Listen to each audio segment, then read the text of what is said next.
In Lesson 6, we will cover jumping and landing. This lesson may be challenging, but will give your students a chance to demonstrate everything that they have learned throughout the 6 lessons. This Move Better unit has been focused on achieving proper alignment and maintaining stability of the upper and lower body segments. The previous lesson gave students a first-hand look at the impact of these factors during complex agility activities, like changing speed and direction while running. In this lesson, students will conclude the unit by learning to achieve proper alignment and maintain stability of the upper and lower body segments during several jumping and landing activities. Some teachers prefer to teach all 6 lessons in a row, while others have chosen to deliver 1 lesson per week for 6 weeks. Either way, it is important to review the concepts from previous lessons. These photos are provided in the introduction to give your students a chance to practice evaluating the alignment of the upper and lower body segments before the start of the final lesson.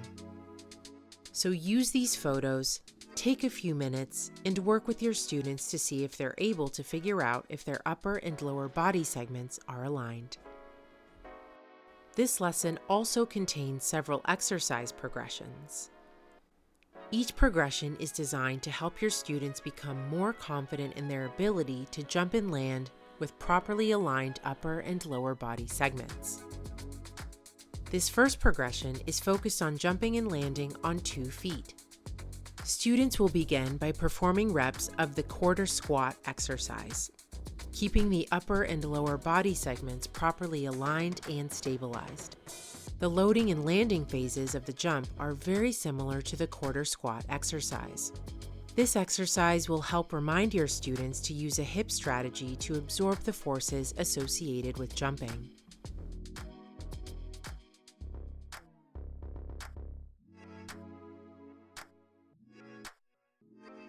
The second progression will be related to jumping and landing on 1 leg.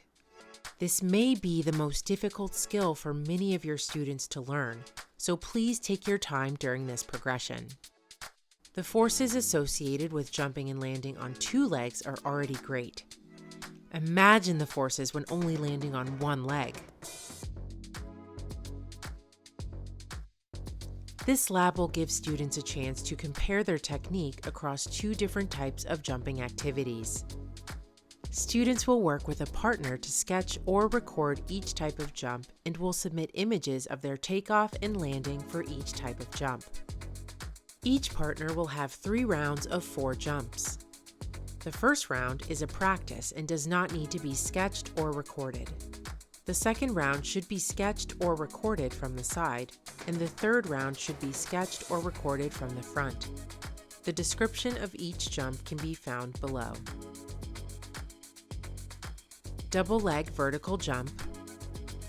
Repeated double leg vertical jump.